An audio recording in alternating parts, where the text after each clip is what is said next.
Capítulo 15. Patrulla y contacto. En la batalla, quien más riesgo corre son los cobardes. La valentía es un bastión defensivo. Salustio.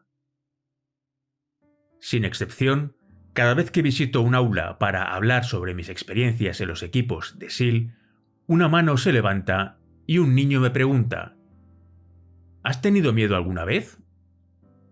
Siempre doy la misma respuesta. Todas las veces. Si alguien te dice que, en medio de la clase de mierda entre la que estábamos, no tenía miedo, o te miente, o algo le falla en la cabeza. El miedo es la respuesta humana básica a una situación peligrosa. Activa el mecanismo de lucha o huye. Podría exponer aquí una compleja explicación fisiológica, pero lo importante es que el miedo es tu amigo. Hace que aprendas a despertarte y prestar atención.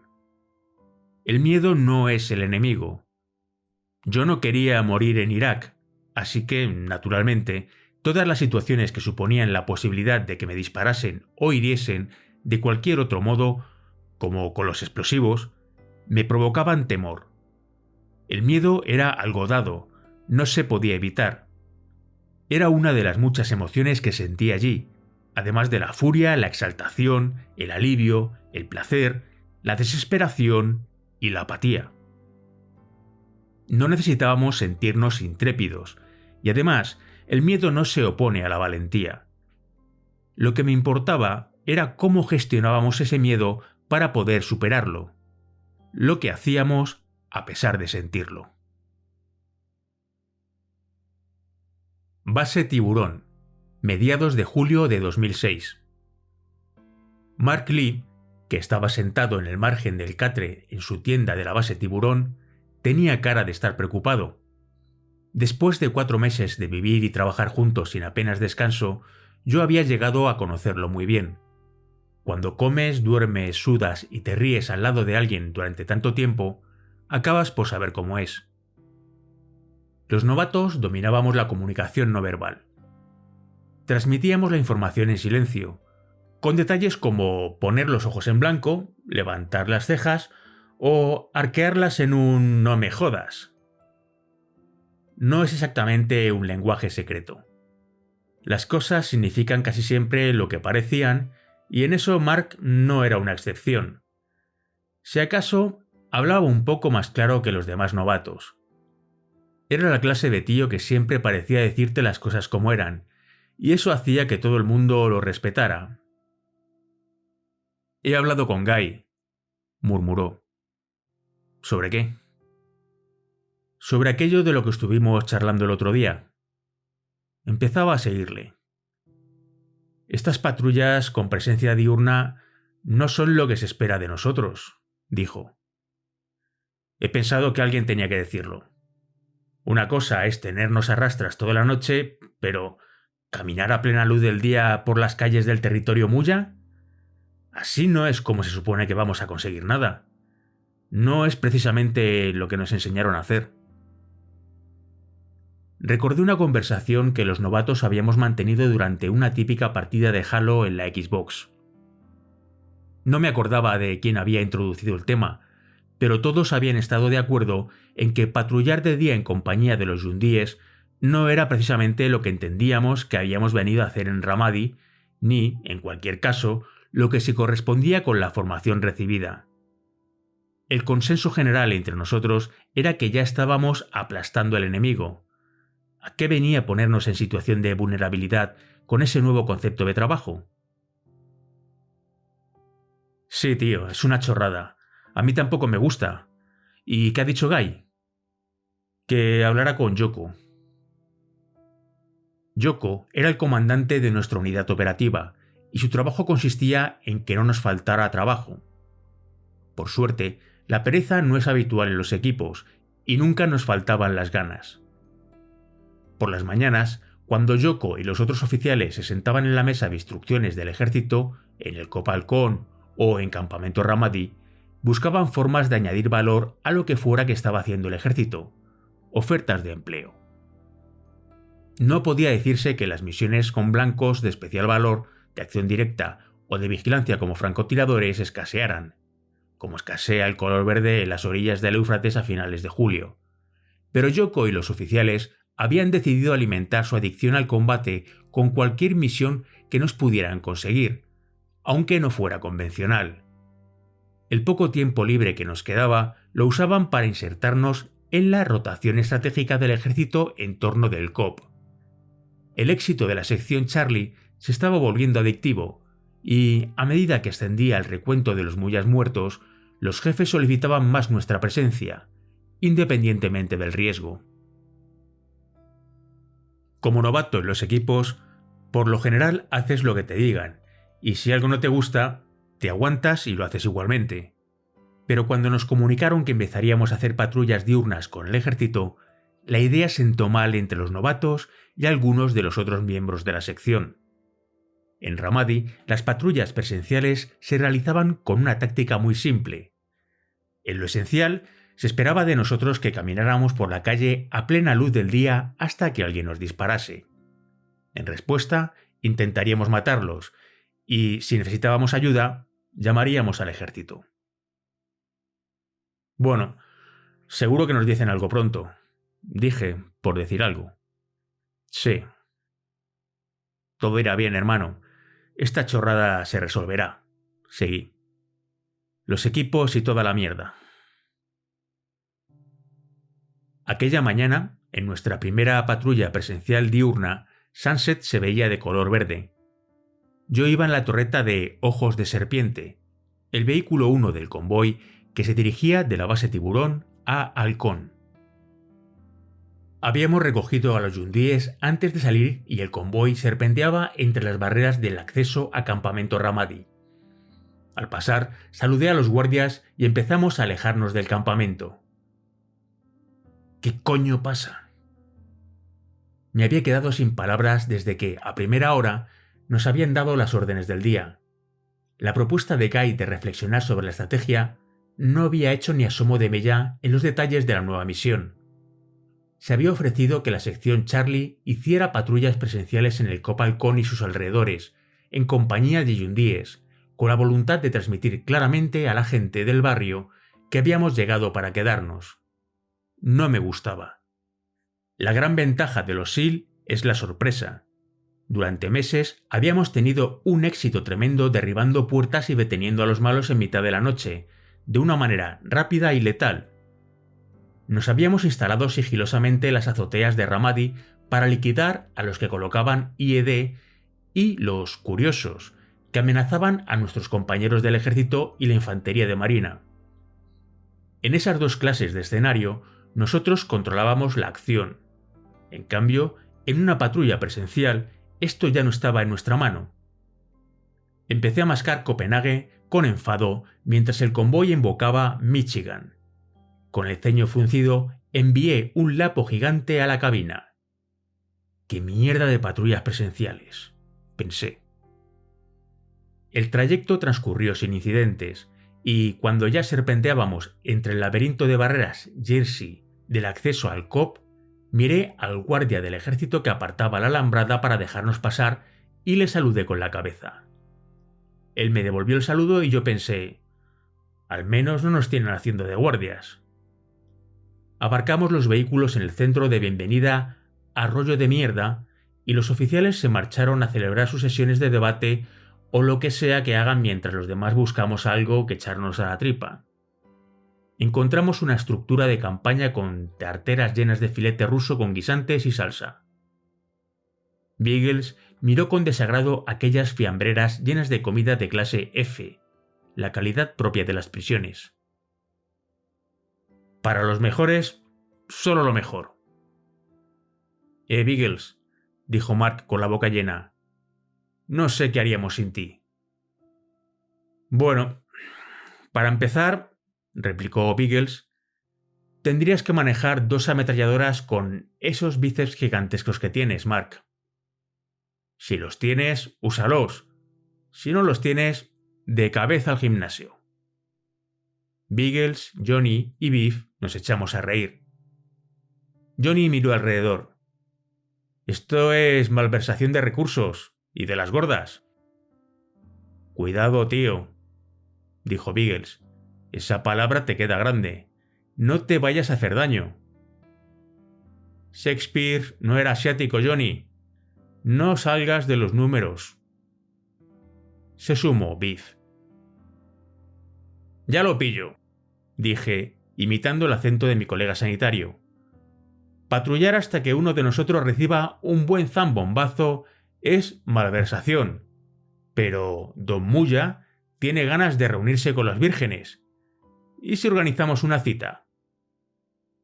Una ronda de risas inquietas se extendió por todo el grupo. Yo intenté no meterme demasiado en la coña porque sabía que íbamos a necesitar toda nuestra concentración, pero la preocupación no era infundada. No estaba precisamente deseando hacer el trabajo que nos habían encomendado.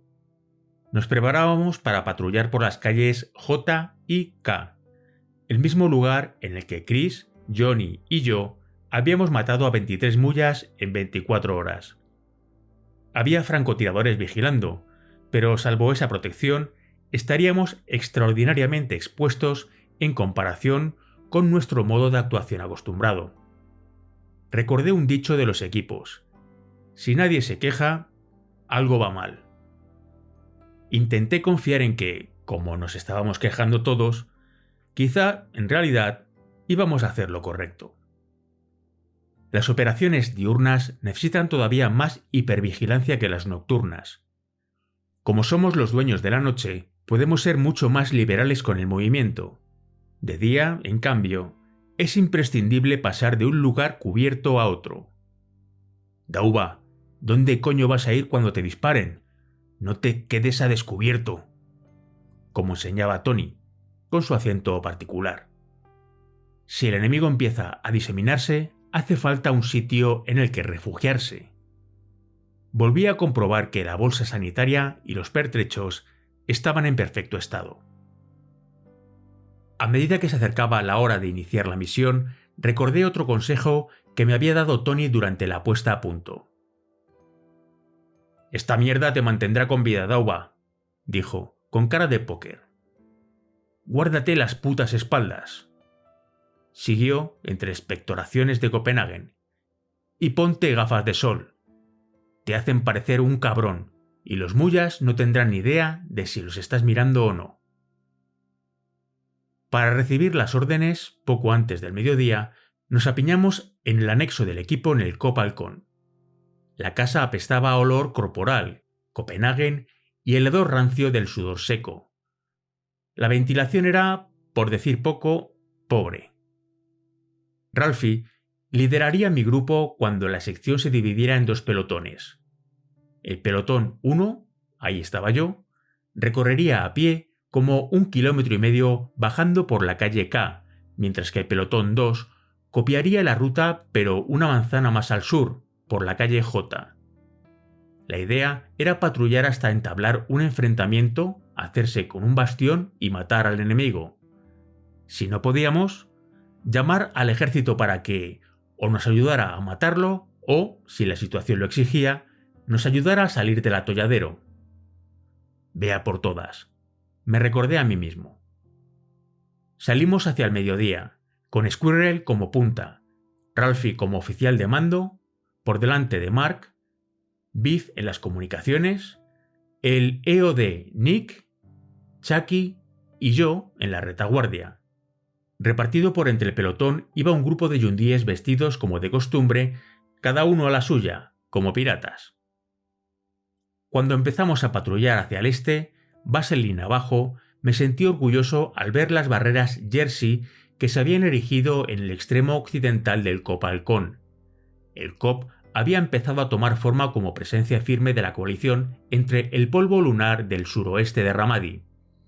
En el último mes o así, desde que Dientes de Caballo se había llevado varias en el tarro, habíamos avanzado mucho. Aún había que hacer más. Mientras pasábamos el recuento de cabezas hasta la parte delantera de la patrulla, noté el picor del sol en la nuca. Me subí el cuello, ajusté de nuevo la correa y me moví tácticamente hasta llegar al umbral que daba acceso al edificio siguiente. Examiné las azoteas de aquel batiburrillo desigual de arquitectura del Medio Oriente. Si había insurgentes en lo alto de aquel laberinto de cables, paredes desiguales y desastre general, contarían con ventaja. Dirigí la óptica EOTech al tejado adyacente. Guárdate las espaldas. La memoria muscular que Tony nos había grabado durante la puesta a punto me guió mientras pasaba intencionadamente de un punto cubierto a otro, apretándome contra los umbrales mientras examinaba la posición o el refugio siguiente. Tenía que asegurarme de que Chucky y los yundíes me vieran siempre. El contacto visual en una patrulla diurna es muy importante. No quería que los yundíes se les escapara otra descarga accidental hacia mi posición. Cuando habíamos recorrido algo más de 1 kilómetro, empecé a pensar que quizás llegaríamos al final de la calle K y regresaríamos sin que un solo mulla intentara atacarnos. Tras atravesar un cruce menor a 2/3 del recorrido de 1 kilómetro por la calle K, pude ver el muro de ladrillos del final. Patrullé por el lado derecho de la calle y me di cuenta de que aquel largo muro protegía una mezquita situada a la derecha, unos 200 metros más arriba. Me cago en la puta, pensé. Las mezquitas no eran un buen lugar para hallarse en sus alrededores.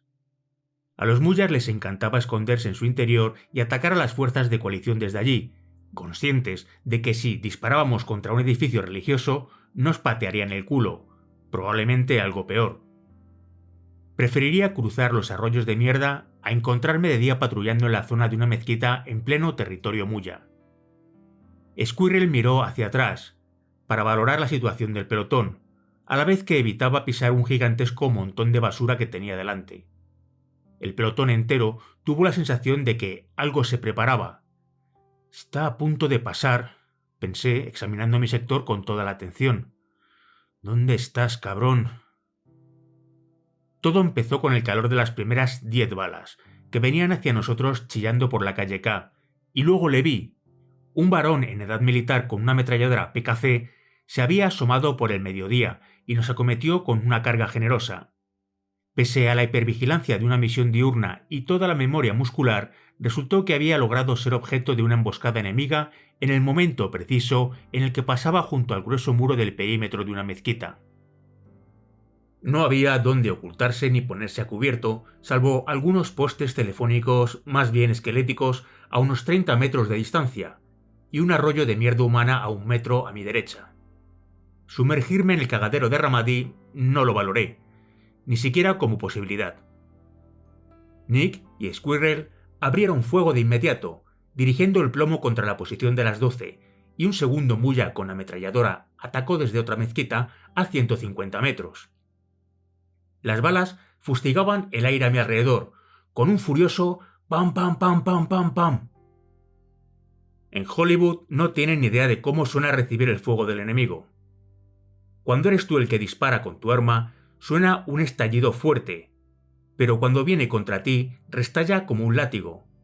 Nick y Squirrel lanzaron una lluvia de balas contra el enemigo, mientras los otros miembros de la patrulla nos pegábamos a los alrededores como garrapatas a una vaca. Desde el muro, a mi izquierda, resonó el impacto inconfundible de una RPG. No había elección, tenía que intentar protegerme con el poste de teléfonos, fundiéndome con el microterreno lo mejor que pudiera y sin dejar de examinar la azotea próxima por si había amenazas. A unos pocos metros, Ralphie estaba pegado a un edificio. Pidió evacuar el centro y me señaló. ¡Tú!, gritó poderosamente, buscando el contacto visual. ¡Hay que fortificarse en ese puto edificio! Apuntaba hacia un edificio situado en la otra acera de la calle K, detrás de una muralla de plomo de 20 metros de anchura. Debíamos salir de la X, como llamamos al punto de contacto, salir del fuego e intentar tomar un edificio en el que atrincherarnos para poder combatir desde allí. Ralphie había comprendido que se trataba de un ataque coordinado y un tiroteo muy peligroso. Si no nos metíamos en alguna casa, la efectividad del fuego enemigo nos liquidaría. Chucky y yo teníamos la retaguardia bloqueada. Tan solo quedaba encontrar un edificio que nos sirviera. Desde la calle K siguió cayendo sobre nosotros un fuego devastador. Squirrel vació el resto de su cargador y salió corriendo acera abajo, enfrente de mí. Biff acometió su sector de tiro con una descarga constante de balas del calibre 50 contra el enemigo. El poste telefónico al que me había arrimado, a gachas, me protegía demasiado poco. Había varios hombres de mi pelotón situados entre medio de mi posición y los muyas que nos atacaban. Para abrir fuego, yo necesitaba poder cambiarme de lugar. Cuando estaba a punto de levantarme para moverme, Nick, el EOD, pasó corriendo junto a mí. Se dirigía hacia la parte de atrás de nuestra posición, por mi lado de la calle. Sus botas de senderismo a solo, de un color amarillo pálido, levantaban una estela de polvo detrás de sí. De pronto, una bota se enganchó con la otra y al tropezar se fue de cabeza hacia un arroyo de mierda. Mientras salía despedido hacia aquel río de aguas fecales, mantenía el fusil en alto, apuntando hacia el cielo. Me aparté del poste con una sonrisa y salí a descubierto tomando nota, mentalmente, de felicitarlo por su excelente dominio de la distancia de seguridad en el manejo de las armas. Le vi la cara cuando se levantaba de aquel delicioso baño, con el equipo bien emporcado, y predije que mi sarcasmo no le haría lo que se dice mucha gracia. Yo tenía que atravesar 40 metros de calle. De pronto sentí otra ráfaga de la PKC de los Muyas, con el inconfundible latigazo, que me sonaba encima mismo del tarro. Mientras corría, pensé en la imagen de Nick cayéndose de morros en la alcantarilla y me eché a reír. A veces hay que guardarse el coraje en el bolsillo y largarse a toda prisa. El tropezón de Nick aportó un poco de alivio cómico a la situación de tensión. Sin buscarlo, Nick había logrado distraerme del asalto del enemigo, aun estando yo rodeado por el ruido de sus balas. Atravesé la calle hacia el que iba a ser nuestro bastión, intentando que mi corpulencia se redujera al mínimo posible, con Chucky por detrás. Me adelantó corriendo y siguió hasta la puerta del complejo. Yo me detuve y controlé los balcones de la segunda planta y las ventanas del edificio, que se abrían por detrás de un muro de 2,5 metros de altura lleno de grafitis. Teníamos que entrar lo antes posible, así que Chucky decidió embestir la puerta metálica. Le soltó un patadón magnífico, con la bota derecha en lo alto. La puerta no lo pudo resistir, pero tampoco Chucky. Se había emocionado tanto que el desplazamiento del centro de gravedad, ayudado por la mochila, Chucky ya pesa unos 100 kilos sin pertrechos, 130 con el equipo, hizo que diera con la espalda en tierra. Estaba allí tirado boca arriba en la pequeña rampa de acceso al vengativo rectángulo de metal. Me tocaba a mí. Accedí al umbral con ansias de entrar y despejar la zona. Me reí de forma audible y me aseguré de contactar visualmente con Chucky antes de pasarle por encima. Quiero decir que le pasé por encima literalmente, pisándole el antibalas del pecho. Un tiroteo en plena calle no tiene la mínima gracia, pero ver que, delante de la puerta de un complejo en Ramadi, tu colega aterriza de golpe como una tortuga panza arriba, distiende un poco la situación. Si alguien cae durante un asalto, tu trabajo consiste en entrar por esa puerta.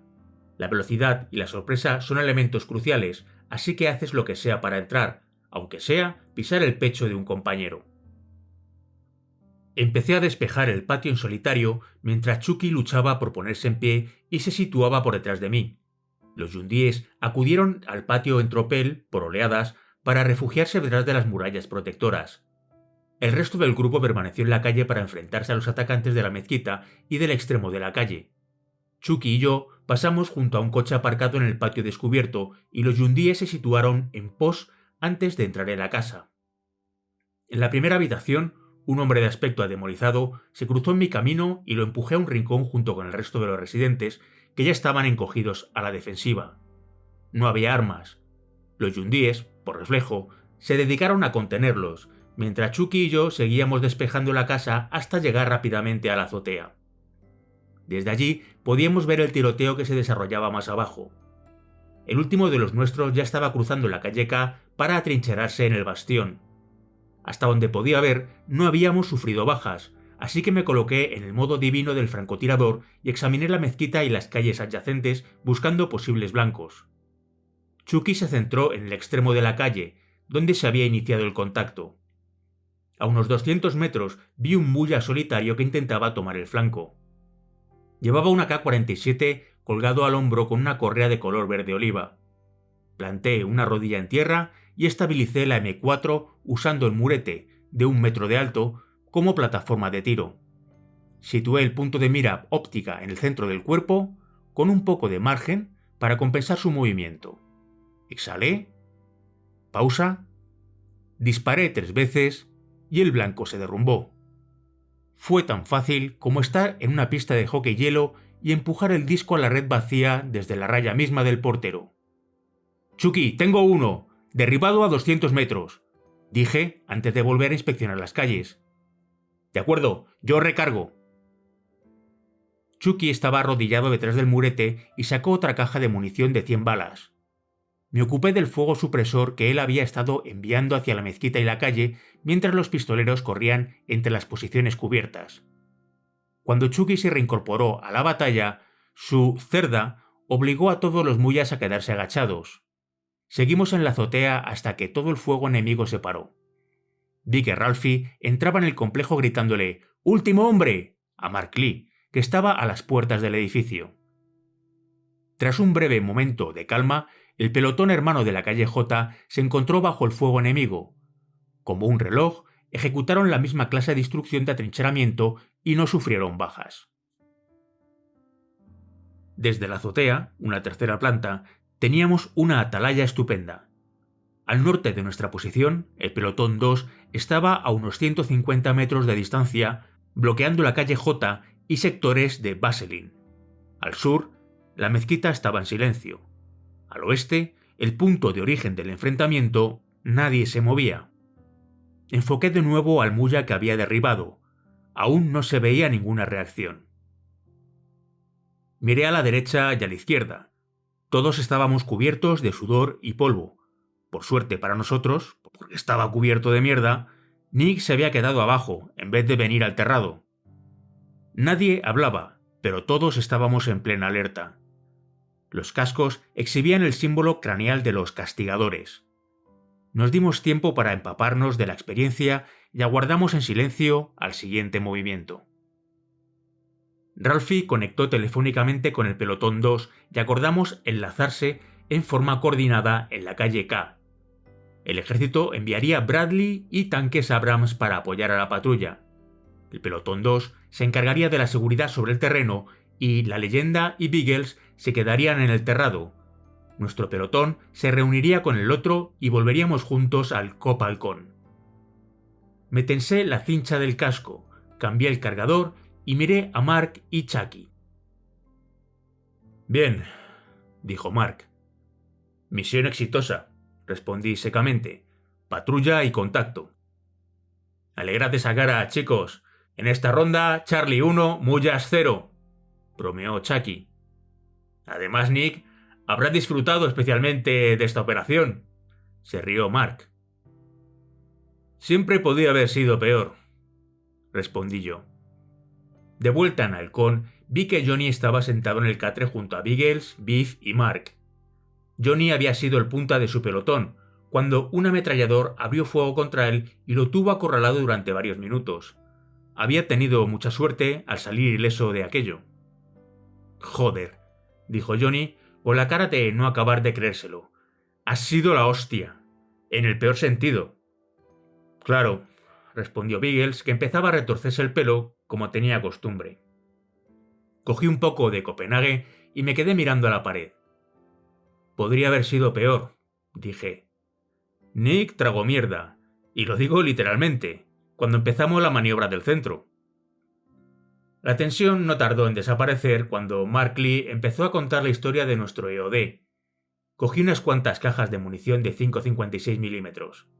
Me estiré en la piltra, más tranquilo, y fui rellenando los cargadores vacíos mientras Mark describía la cara de Nick y formulaba la pregunta retórica de por qué va Johnny de punta con esos ojuchos de no ver una mierda. Los equipos y toda la mierda. Los equipos y toda la mierda.